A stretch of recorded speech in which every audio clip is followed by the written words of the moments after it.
Hi guys, James at Rampant Lion Reviews again for you today with another beer review. For this one, we are going to stick to Sweden and we're going to return to a brewery that's featured on the channel once before. So the last beer that I had from these guys came quite recently on the channel. It was a really quirky and very interesting one actually, and it tested my palate somewhat. But the one that we're going to have a taste of today is apparently more along the lines of what this brewery are known for. So I have to say I'm very curious to see what this beer has in store for us. So fingers crossed it's another good one. Hopefully it makes for an interesting review, and I hope that you guys enjoy my take on this beer as well. So yeah, for this one then, we are going to head up towards Uppsala once again to the north of Stockholm, and we're having a look at my second beer from Jackdaw Brewery. So this particular beer is called Enhörning, or Unicorn in English. It comes in at 5.5% ABV, and this one is some kind of super blend, if you like. So just to give you an idea of what this beer is, it says on the side, Enhörning is a blend of several oak, fodder fermented and aged sour beers containing raspberry, blueberry, cherry, lingonberry, cloudberry, rhubarb, elderflower, beetroot and blackberry. So yeah, this one I think will be a really interesting beer in fact. So yeah, they call this one the Enhörning, the Unicorn Oak Fodder Super Blend. So yeah, 5.5% ABV, and we'll just need to see what we get out of this one. But yeah, curious to see what it has in store for us. The main reason that I picked up this beer was because of the name, actually, and this happens more often than you might think on the channel. But Enhörning, like I say, is unicorn, and you know, the unicorn is the national animal of Scotland. So I thought when there's a beer called Unicorn, you know, there's a little bit of an unwritten rule that on Rampant Lion Reviews it has to be reviewed. But yeah, looking forward to this one. Definitely cool to try a sort of oak fodder aged beer from here in Sweden, because you don't come across these all that often. So yeah, let's see how we go with this. As always with my reviews then, I'll tell you a little bit about the brewery before we taste the beer. If you want to get straight to the tasting, just fast forward. All the usual links are in the video description below. That's the brewery website, the link to my other reviews that I've done from Jackdaw Brewery before, and you will no doubt see a few more added to that list in the near future. But there's all the usual social media down there. If you want to see more reviews, do please consider subscribing to the channel. The whole channel, of course, has a geography-based tagging system, so you can go into the homepage and search for beer based on country, city, state, county, province, prefecture, whatever it is you happen to be interested in. Do check out the playlists of beers from different countries. There is one there for all the Swedish beers that I've reviewed for you. That's constantly being added to, and as always, please do get in touch and let me know some of the other beers and breweries that you guys would like to see me review. It's always great to hear from you guys that are watching the videos, and the support that you show the channel is hugely appreciated. So anyway, to tell you a little bit about Jackdaw Brewery then, on to my brewery notes. So as I've mentioned to you already, Jackdaw Brewery are based in the Uppsala area to the north of Stockholm, and they were founded back in 2013. So the three men behind this company are Jan Axeus, Fredrik Bjarman, and then Gabriel Kjellberg. I'm not 100% sure how to pronounce his name. But together, these guys boast backgrounds as chefs, teachers, and systems developers. And they started homebrewing together in about 2011 because they said that they didn't want to pay a lot of money and queue for a long time to get a product that they felt they could potentially produce just as well themselves. So they started off brewing batches of 30 to 40 litres, and they received positive feedback on their beers. So this prompted them to draw up a business plan, invest in their own premises as well, and this place can be found out to the northwest of Uppsala by Klista. So these guys have focused mainly on Belgian beers over the years, and they've collaborated a lot with Brewery Alvin from Belgium actually, who are very well respected with these kind of oak fodder sour aged beers. But in more recent years they've been focusing on these types of sour beers, and in 2017 they had a Kickstarter campaign to acquire two 3,800 litre oak fodders from France, and the aim of this was that they wanted to produce 15 to 20,000 litres of sour beer per year. So apparently in 2019 they brewed a total of 20,000 litres of beer, and about 12,000 litres of that was sour beer, and this was blended up to 20,000 litres in total, the sour beer. So that would mean that they have produced about 28,000 litres. They've released about 28,000 litres across 2019. I couldn't find a more up-to-date figure for 2020, but that gives you an idea. Quite often these sour beer breweries, when they start off with quite a small volume, and it's gradually scaled up over time. So these guys seem to very much be using the same model as the likes of Brewery Alvin from down in Belgium. But as of July 2021, when I'm filming this review for you, these guys have produced 67 different kinds of beer, and that number will of course increase as time goes on. But yeah, that's all I can really tell you about Jackdaw Brewery for the moment. The last beer that we had from these guys was the Zwarte Draak Chocolate Orange Edition, which was quite quirky. That was a real palate tester, that one, I have to say. So I do need to try the original Zwarte Draak, I think, at some stage, but definitely cool to have this one for you, because this is more along the lines of what this brewery are known for these days, so I'm led to believe. But yeah, that's all I can tell you. If you want to learn more about these guys, you can check out the brewery website, you can follow them on Facebook and Instagram to keep up to date with all the latest goings on, and you can of course check out the Rate Beer, Untappd and Beer Advocate pages to learn a little bit more about all the different beers that these guys have done. So yeah, that's it. We can get on and have a little taste of this beer then. So I'll just let you have a little look at the artwork on this one before we open it up. The style that you can see on this is actually quite common for Jackdaw Brewery. A lot of their beers, these blended ones that they do, they come with these white labels. I've seen a few that have black labels as well, of course, but quite a lot of the blended ones are similar to this, just with a different name here, of course. But there you can see the Jackdaw Brewery symbol on this. This is one of these little stubby Belgian bottles, and it's got a black bottle cap on it. But yeah, 330 millilitres, this one. And it says this is the vintage 2019-2020, so it's been aged over 2019-2020. I forgot to mention at the start of the video, this beer was released as part of the Lokal Småskalig assortment through Systembolaget here in Sweden for July of 2021. I think I paid about 60 Swedish kronor for this, which is about €6, £5.50-ish sterling, and I guess somewhere in the region of $7 American for those of you watching across the world. But yeah, 330 millilitres, and as we said earlier, this one is a blend of a lot of different beers that they've done, and those beers that are in this blend contain raspberry, blueberry, cherry, lingonberry, cloudberry, rhubarb, elderflower, beetroot, and blackberry. So this one, I think, will be quite interesting. So yeah, 5.5% ABV. This one, it says it contains Saccharomyces, Lactobacillus, Pediococcus, and Brettanomyces. So you've got a real army of yeasts in this one. So let's get it out and we'll get on with the tasting then. Curious about this. Yeah. Awesome stuff. But let's get it out and we'll get on with this then. This looks pretty nice actually. Ooh, lovely deep colour, I have to say. Yes. Awesome. So let me just line that up again. So before the head disappears, we'll just take a quick look at that. You can see it poured with a tiny little bit of head. There's just a big kind of fluffy part in the middle of the glass there, and it's got a wee foamy ring just around the edge of the glass there. But I would describe that as being a sort of creamy ivory type colour, and then it's just fading away to be a very sort of thin foamy island in the middle of the glass there. But as you can see, the colour of this beer is pretty impressive actually. If we shine the light through it, it's actually got a very bright kind of, it's actually quite a rich amber colour, but I think to you guys on the camera, it's appearing a little bit more sort of kind of like a cherry wood almost. I think that's probably a good descriptor of it. It really looks like a cherry wood, but in honesty, to the naked eye, the colour of this beer is a little bit more akin to like a double West Coast IPA, more caramelly leaning double West Coast IPA. So I would describe this one as being, you know, very rich and ambery in its colour actually. Very, very nice. So yeah, remember the colour of your beer depends on a few different things. One, the type of malts that you use. This determines the magnitude of the colour normally. Two, the length of your wort boil is also going to play a role. But then you also have adjuncts and barrel aging, which will play a role. And those are particularly important when it comes to sour beers like this one. So the colour in this beer will be coming from all these fruits and things that are in there. And I guess to an extent, the barrel aging, you know, the oak fodders are going to influence the colour a little bit, of course, as well. Yeah, this one I think looks very nice. As I say, lovely rich kind of deep amber copper type colour I think is a good way to describe this one. But yeah, one or two big bubbles sticking towards the side of the glass. You can see a couple going up towards the surface of the beer there, but otherwise it looks pretty calm actually. So yeah, nothing more really to say about the appearance of this one other than the fact that it has a little bit of a kind of natural haze to it.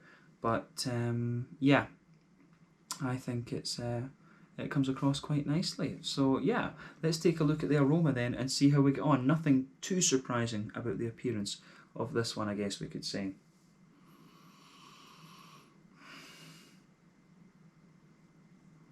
Yeah, so this one is very nice actually. It's how would we say, the aroma out of this beer I think is kind of exactly what you'd expect. It remind Brouwerij Alvin, these kind of things. It really is very much like that. It's big, woody, sour, nice big bit of kind of tartness and sharpness to it as well. I do like how this one goes together. So thumbs up to, as we say, thumbs up to Jackdaw for this. I've heard that these, fodder aged beers that they do are very good. So I do have high hopes for this one actually. I'm really curious about this. But yeah, I mean, aroma wise, this one, as I say, the backbone of this beer is that lovely big smooth oak. You can smell that right in there. It's certainly got a little, lovely kind of smooth oaky character to it. It's got a lovely kind of, as we say, lovely smooth kind of oaky character to it. You get a wee, I do think there's a wee touch of a brown sugary note to this one, like a little bit of a kind of Werther's Original sort of thing. You do get a wee bit of that out of this one, that sort of butter candy, butterscotchy type thing. But there's a wee bit of a woody, there is a wee bit of a kind of spicy character to the wood in there as well, which I like. So the woody sort of spice that you get out of this beer is quite interesting, I have to say. So aroma wise, this one is certainly kind of interesting for sure. But I think the woody notes of this, it mellows out quite nicely. You do start to get a wee bit of a leathery character out of this later on, and it's got a wee bit of a sort of herbal vibe to it also. But yeah, for me, that describes the kind of barrel aged, a fodder is basically a massive barrel, if you like. But the aroma of this one is lovely. It does get a little bit more kind of herbally in things. The more that you smell of it, I think you do start to get a little bit more of a kind of herbal and slightly spicy note out of the beer. But there's also a little bit of as we say, there's also a little bit of a kind of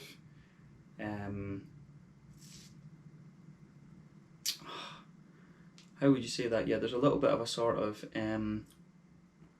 you do get a little bit of a more kind of that sort of sharper tanniny note out of this one. These kind of sort of vinegary, tanniny sort of things. You get more and more of that out of this beer. So I suspect the spicy notes in this one are coming from like the rhubarb and the elderflower that's in there. And in fairness, you can get a wee bit of the elderflower on the front of the nose with this beer. The rhubarb, wee bit. But then beyond that, you've got all these kind of, sort of kind of tart. You can smell the sort of tartness of the berries in there. So you've got that wee bit of a kind of citricy note at the front of the nose. Then you've got all the kind of, you can smell a little bit of the raspberry in there. You can smell a bit of the juicier blueberry and things like that. And the lingon berry, of course, when you put it in a sour beer, it can be tart as anything. So but the fruity notes in this, they actually, everything, all the kind of berries and stuff that are in this beer, or in the blend I should say, all of the fruity notes in this beer, they seem to kind of condense together and just give you a nice sort of juicy, almost like figgy berry type note, which is interesting. So you can certainly smell a wee bit of the kind of vinegary, tanniny sort of thing in this beer for sure. But then you've got the kind of fruits just mellowing that out, and then behind it you've got the big woody notes and the sort of spicy character that I was talking about as well. You do get a wee touch of a kind of hoppy component out of this beer. I mean, you can smell a wee bit of a kind of earthy note. There's a bit of a floral, kind of grassy kind of thing. But quite often with these sour beers, they usually put old hops in them so that the bitterness doesn't take away from the sour qualities of the beer. But you can smell a few remnants of a kind of grassy and floral hop with a slight earthiness and herbal quality as well. So bear that in mind with this. This is an interesting beer. I think this is one of these ones where, it's not, the aroma's interesting, but I always find with these kind of big fodder sour aged beers, the aromas are almost a little bit boring compared to how the beer actually tastes. And for me, with a sour beer like this, you have to think about it in a different way from a regular one, because a sour beer like this, you get an impact off it, and it's got quite a bit of sourness behind it. You know, you get a bit of quite a tart impact with these beers. But then the measure of a beer like this one for me is the way that it mellows out and the way that the flavours come out beyond that. So that's how I always like to assess these kind of fodder aged beers. These are a bit different for sure from, you know, your IPAs and your stouts and so on. But yeah, the aroma of this one is really, really interesting. I've got a feeling that this might be a brewery that I need to get a few of to take to my friend Davor down in Slovenia, my Slovenian beer mule. He would like this brewery, so I need to remember to do that before I go down and visit him. But yeah, lovely smelling beer, this one. It really mellows out quite nicely, and the woody characters become smoother and smoother the more that you smell of this one. So I'm curious about this. But yeah, this one is the Enhörning, the unicorn, we should say. 5.5% mega blend, I guess we could say. Mega blend fodder sour from Jackdaw Brewery near Uppsala, to the north of Stockholm here in Sweden. Let's get stuck into this one. Really curious about this beer. Slange, skål, cheers.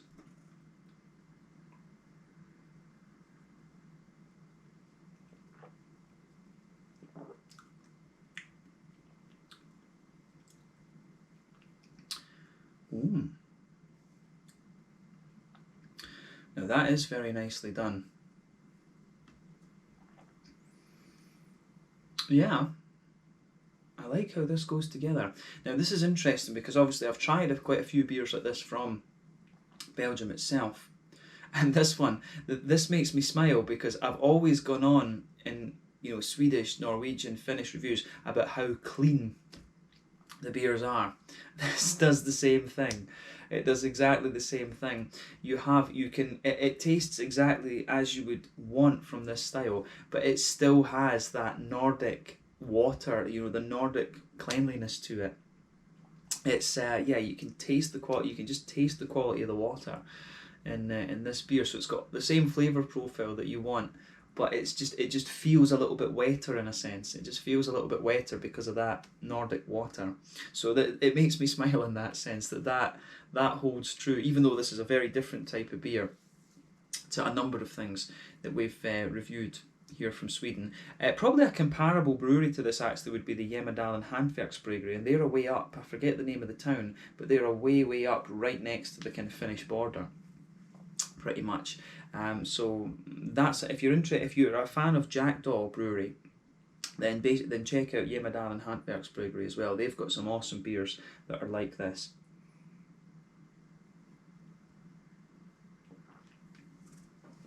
I'm going to say straight away to Jackdaw, this is very nice. This has what I would want from this kind of beer. Like I say, with these ones, it's about the impact. The beer comes in, it gives you that kind of sour impact, and then it's all about the way that it mellows out. And this one does it very, very nicely. You know, one thing that was going through my head when I looked at this beer was, you know, there's lots of stuff in here. Could it be a little bit overloaded? No, it's not. It's definitely not. So yeah, I think they've done a really nice job of this. I'll need to try a few more of their beers then on this basis, because this is really, really nicely done. As I say, it's got the flavour profile that you want, but it's and it mellows out really nicely. This is as good as some of the ones that I've had from Belgium in this kind of style, and you know, it really works. So yeah, this is definitely a brewery to keep an eye on if you're a fan of these kind of Belgian sour beers. I'll need to get some of these to Chris Contreras as well. He was the one who was sending me the lambic beers. He might enjoy them too.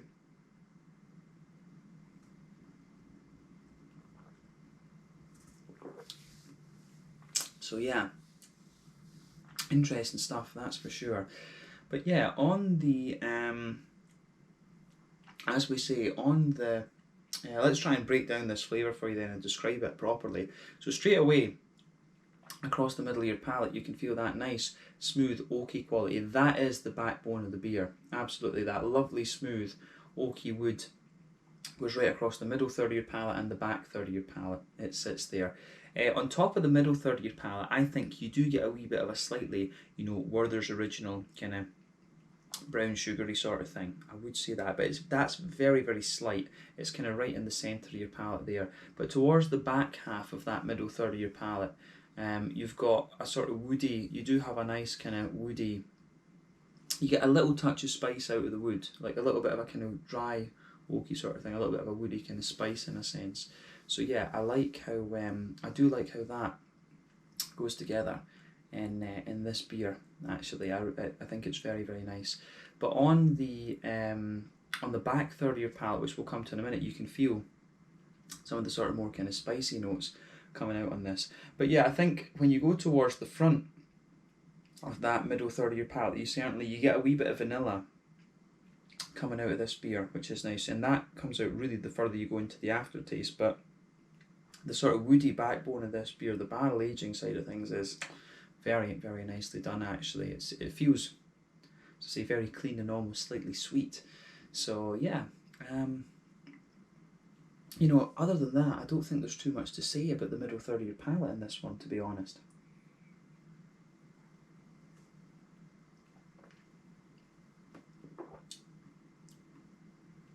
Yeah. This, as I say, this is a very, very nicely done beer. I say it doesn't come in too tart, and it mellows out. It mellows out very, very nicely. This, you know, these guys. I mean, yeah, it's only really since 2017 they've had these big oak fodders, so they're still, you know, 4 years in.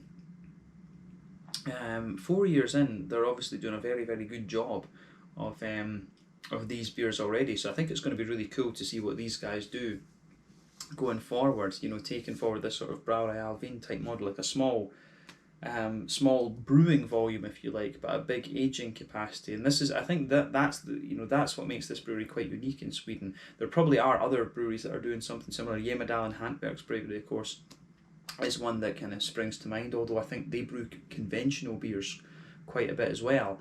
But yeah, this is lovely. But let's focus on the back third of your palate then. So the back third of your palate, as we say, it's got that kind of oaky layer, I guess, as well. You can see on top of that it gets a wee bit more of the brown sugar. Then on top of all of that, you've got a more kind of airy, yeasty element out of this one, and it's got a more kind of airy, kind of bready sort of thing to it. So I really like how that goes together in this beer, that's for sure.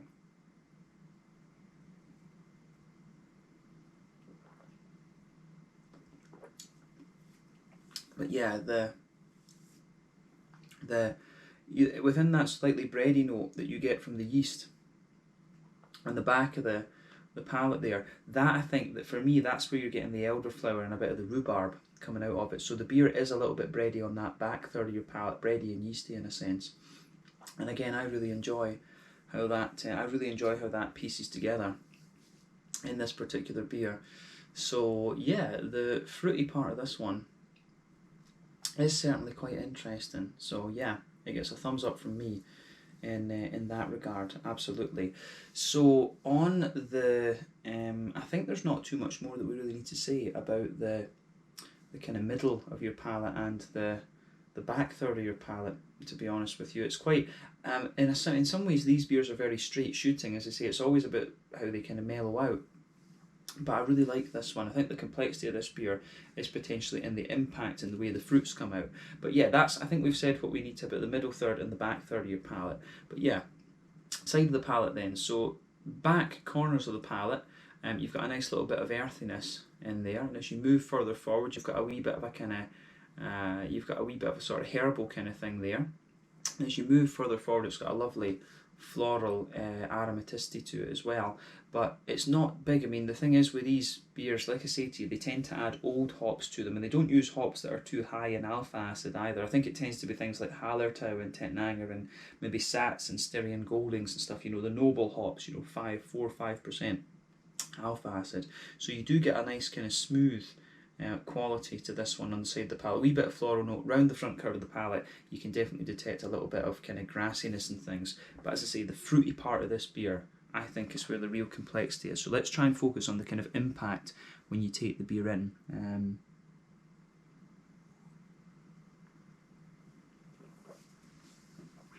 So yeah, when you take the beer in, just behind the front curve of the tongue, of course, that's where you get the kind of sourness to the beer and the kind of tannins and things coming out of it. And it's really interesting because it's it's actually quite difficult. All of these these kind of berries and things. They've got cherries. There's blackberries. What was it? They said lingonberries as well. Cherries, lingonberries, blueberries, raspberries. Cloudberries as well. So yeah, they all kind of blend together, and it almost gives you. And as you go further into the aftertaste, on that front third of your palate, as I always say, the front third of your palate is where you usually get that nice oily bubble where the fruity esters roll their way out of the hops. But in sour beers like this, it's it's wetter obviously, and you get these things. But the fruity notes in this one, they kind of combine together. I can certainly get a wee bit of the soft. The further you go into the aftertaste, I can get a wee bit of the sharper lingon towards the back of that front third of your palate, and I get a bit of the softer kind of cloudberry there too. So those two berries for me linger into the aftertaste. The other ones I think come out a bit earlier on.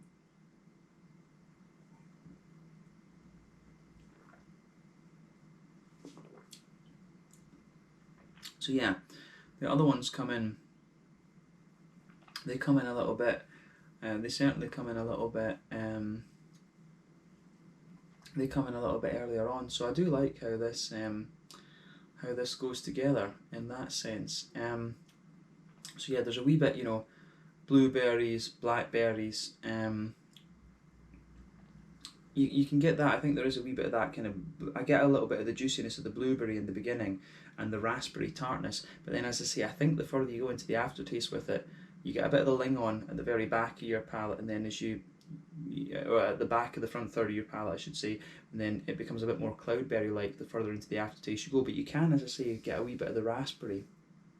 I think in this one, I think I get a wee bit of cherry as well. I think a bit of the cherry blends in with the two Nordic berries. Lingon and cloudberry, for those of you who are watching this review outside of Sweden, don't know how many of you are, but lingon I've always found is quite potent, and cloudberry can also be quite potent and tart as well, but it can also give you a very soft, juicy flavour, and those two flavours are quite distinctive, and maybe that's why I'm picking these up a little bit more than the kind of regular berries, if you can call it that. But yeah, I find this one cloudberry, soft cloudberry into the aftertaste, a bit of a sharper lingon at the back, but in the beginning you get more of the blueberry, the cherry and blackberry and things like this.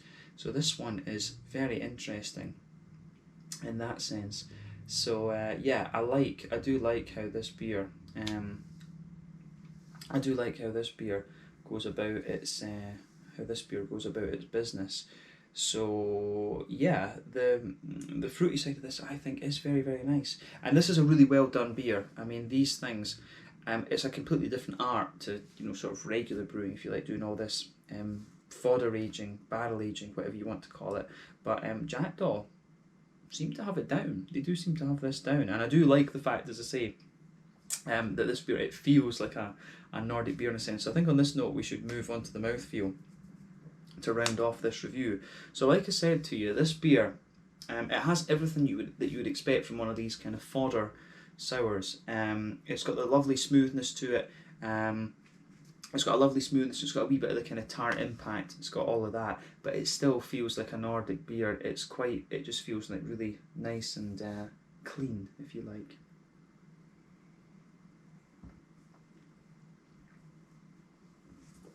So yeah, it's got a lovely, as we say, just a lovely kind of cleanliness to it, this one. But yeah, overall I would say that this beer, for me, it's kind of bottom end of mid-bodied.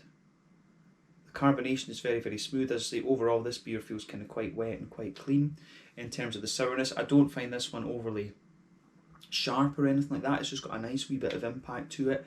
The malty barrel aging backbone to this one, it's very, very smooth. It's got a bit of sweetness to it, a bit of vanilla, a bit of kind of Werther's original brown sugary notes to it, the kind of butter candy type thing. And you do get a wee bit of kind of woody dryness out of the beer. But yeah, there is a wee bit of hoppy character to this one, but I think you're probably only talking like 5 IBUs, 10 IBUs, if that. And then the fruity side of the beer, I say, is very nice. It's got a lovely kind of juicy character that just lingers there the further that you go into the aftertaste. So yeah, juicy fruity character out of this one for me is very, very nice. But yeah, this is a very, very nicely done beer. This one, compared to the other one that we had, the Svarte Drac chocolate appelsine choklad, this one I think just it's it's on kind of a different level, I think. The other one, maybe the Svarta Jack, that felt a little bit unrefined, so maybe I need to try the original one and see what the original one was all about. But this, for a fodder sour, as I would call it, I think this is very nicely done. So if you're a fan of the Belgian types of this, like Brewery Notes and things, as these guys seem to be inspired by, you will enjoy this. You can see what direction these guys are going with this, and I think it works. So yeah, this is a bit of a different vibe to this review, I guess we could say, compared to my other videos, but then it's a very different kind of beer, isn't it? But I've enjoyed reviewing this one. I like kind of mixing it up on the channel, and I'm glad we got the chance to do this review. So yeah, I think we can leave it at that for this one. This one is the Enhörning Unicorn. To give you its full description, it's a blend of several oak fodder fermented aged sour beers containing raspberry, blueberry, cherry, lingonberry, cloudberry, rhubarb, elderberry, rhubarb, elderflower, beetroot and blackberry. I never really got the beetroot out of this one, I have to say. I didn't really get that, but probably it's mixing in with the things at the back of the palate. But yeah, this is a really, really interesting beer, this one. So I would recommend this. You know, I really would recommend this beer. This is an interesting one. And if you're kind of, you know, if you're a big IPA fan and stuff like this and want to try new things, have a go at this, because this is like really kind of old school Belgian sour beer brewing, if you like. And I think it's a really mellow example of the style. So yeah, this gets a big thumbs up from me. Well done to Jackdaw Brewery for this. So the Enhörning 5.5% mega blend fodder aged sour, I guess we could say. Very, very nicely done. But yeah, as always, thank you for watching my reviews. Until the next time, please like, subscribe, share, all the usual YouTube stuff. Let me know your own thoughts on this beer in the comments section below. Let me know what your favourite beers are from Jackdaw Brewery as well, and I'm sure we'll be returning to these guys at some point soon. But thank you again for watching. Check out my social media, check out theirs, and catch you guys again in the next review.